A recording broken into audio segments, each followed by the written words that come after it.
Okay, my thoughts then on my Citroen E Dispatch 75 kilowatt long range battery, 2021 model, medium wheelbase. It's about a year, just under a year. I've done 40,000 miles in that year, so I do think I'm in a position to make a judgment on this vehicle. I'm not going to try not to bang on. I'm just going to run through pros and cons for me. Pretty sure this is actually the last journey I'm making in this car, because I'm actually taking it to the dealership now. Because I'm moving on to another vehicle, which I'll explain at the end. So, has it worked? I would say generally yes, it has worked for me.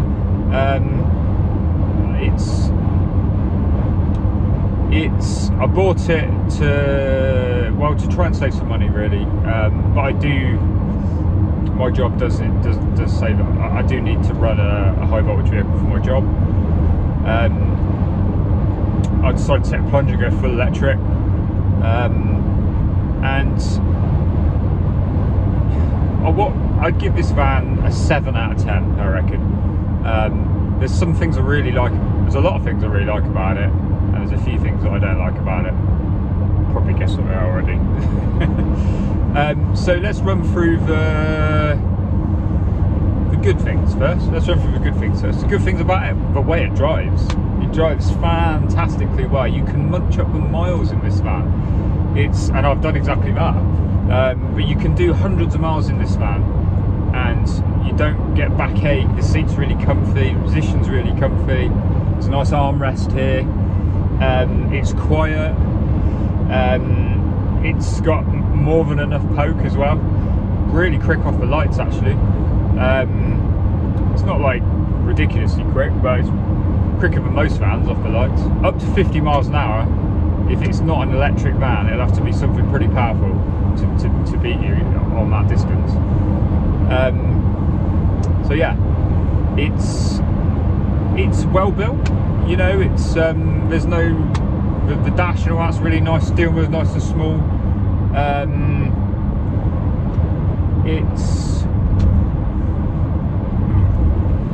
It feels really well put together, actually. It feels like a mature van. The cab's really nice. The bulkhead is nice and well, it's not insulated, but it feels like it's insulated, because it feels like a nice little space in it. It doesn't feel like a van at all, and that's really cool. I like the way it looks as well. I think the medium wheelbase version is about the right size. I'd say the long wheelbase version is is slightly bizarre size, I think. And the short wheelbase looks a bit weird as well, because that's also a bit of a weird size. The medium wheelbase version ticks the box. It's got just the right amount of space for me. I can fit my motorbike in the back of it, but that's the biggest thing I need to carry around, really. Yeah, so it's the spec. This is the base spec, like I think I called it Enterprise or something. But it's these days basic spec is pretty high. You've got Apple CarPlay, you've got air conditioning, cruise control, speed limiter, electric windows and mirrors. You know, what more do you need really in a van? It's great. Bluetooth audio and phone and all that stuff. So yeah, it's from all these perspectives, it's really good. It charges pretty fast as well, 100 kilowatts if you get a charger that supports it. Reasonably efficient. I reckon I've averaged about 2.8 miles per kilowatt hour. If you're coming from an electric car, that's not going to sound like much, but in a van, 2.8 is not too bad. If you drive ridiculously frugally, you'll get it up to 3 miles per kilowatt hour, but realistically that's not sustainable. If you drive it normally with the heater on all the time, you're going to get 2.3 miles per kilowatt hour. It's as simple as that. So that brings me to the negatives, and I'm going to start with the biggest negative of this van. And the biggest negative of this van is not necessarily the range. but it's related to the range. It's the battery capacity, because this van is not cheap. You spend a lot of money on this van. You know, I spent over 30 grand on this van plus that, and it's sold as a 75 kilowatt hour battery with 68 kilowatts usable. Well, for the first 9 months of ownership, I was just reliant on what the van was telling me, which is very little. There's no battery percentage. You just have range. That's all you have. You have miles per kilowatt as well, but you just have what you got left. And to be honest with you, that's a bit up and down. You know, so you don't really know what percentage you got in the battery, and you certainly don't know how many kilowatts you got in the battery. So I used car scanner on my phone, plugged it into the BD, just to see exactly what I was getting. And when it's fully charged, I'm getting between 59 and 61 kilowatts, which is 8-9 kilowatts less than the stated usable, so less than 68. I know I'm not going to get 75, but I'd expect to get somewhere near 68, maybe 66, 65. Lucky if I'm getting 60. So let's say on average we're 7 or 8 kilowatts less than we should be. Well, multiply that by 3 and you're looking at about well, 25 miles, 30 miles, something like that. And this is all stuff that, you know, this is not little bits of range. This is 30 miles less range than you should be getting. So the realistic range of this van is 150 miles. The WLTP is 211. You can get 180 out of it, but you're gonna have to drive pretty blooming carefully to get 180 out of it. You may even be able to get 200 out of it. Again, you're gonna have to drive seriously carefully. I've only ever seen over 200 miles on the gone once, and that was in the summer. And only once have I seen over 200 on there. It's normally around about 180. So the gripe is not necessarily the range of efficiency, it's the fact that I can't use what I've paid for.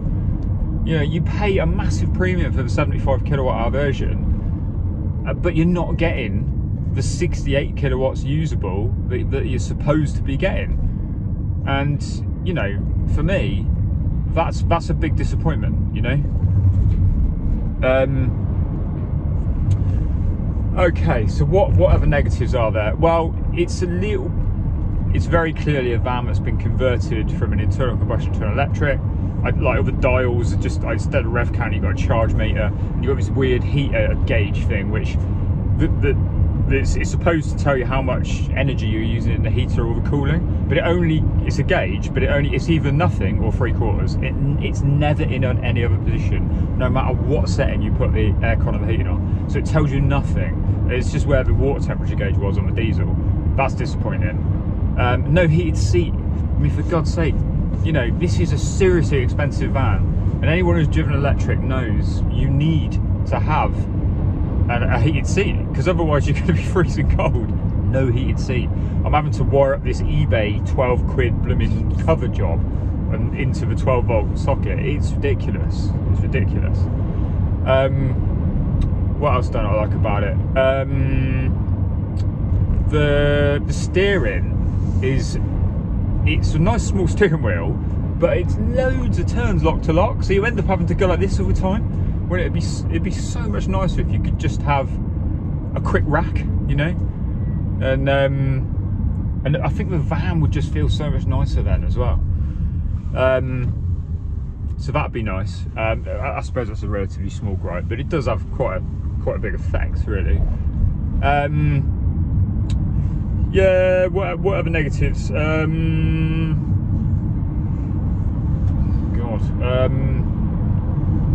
there isn't that many really other negatives, I suppose. Charging speeds are erratic. It says 100, but you don't. It's hard to work out if it's a charger of a car. I think a lot of the time it's a charger that can't deliver the 100 kilowatts. It always throttle. You'll never get 100 kilowatts above about 60%.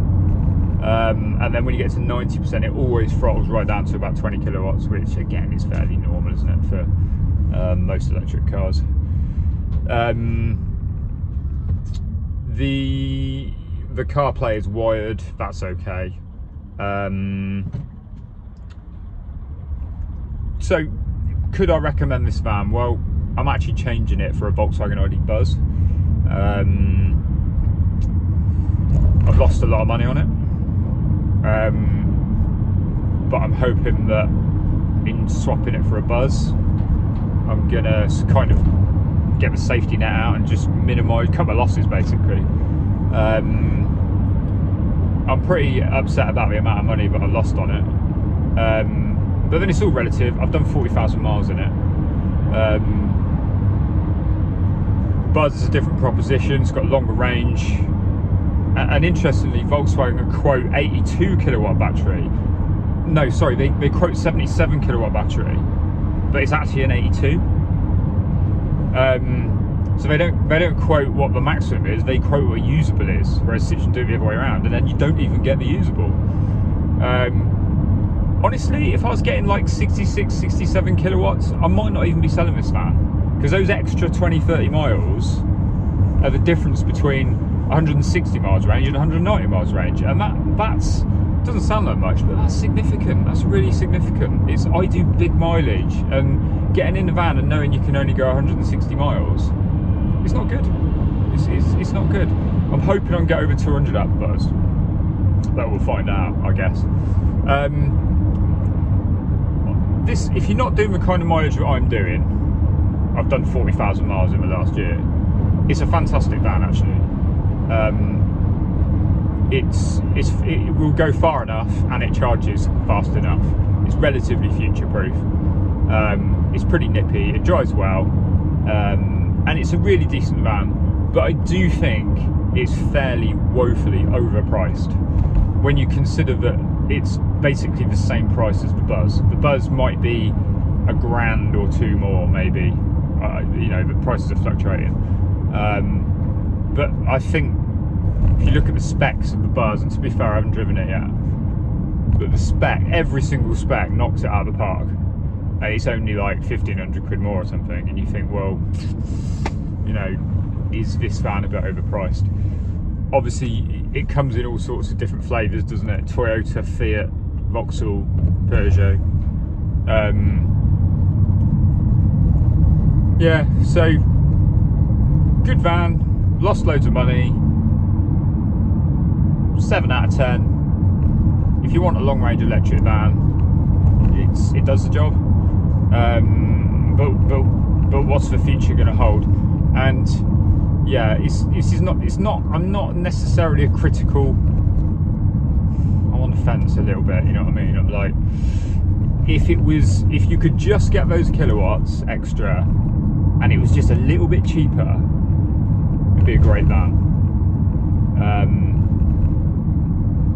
But I'm struggling to give it 5 stars.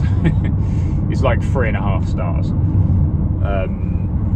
Yeah, so by all means, if you're on the fence about buying this van, because I was for ages, and it was actually a YouTube video that made me buy it in the end. The difference, most of the people on YouTube though, they've like testing it for a day or maybe a week tops. I've been driving this thing around for a year. So if you've got any questions, fire away. You'll see that I'm not a YouTuber, but I do, if I've got something that I think somebody might be interested in from just from sharing the information point of view, then I'll put it on it. Cool.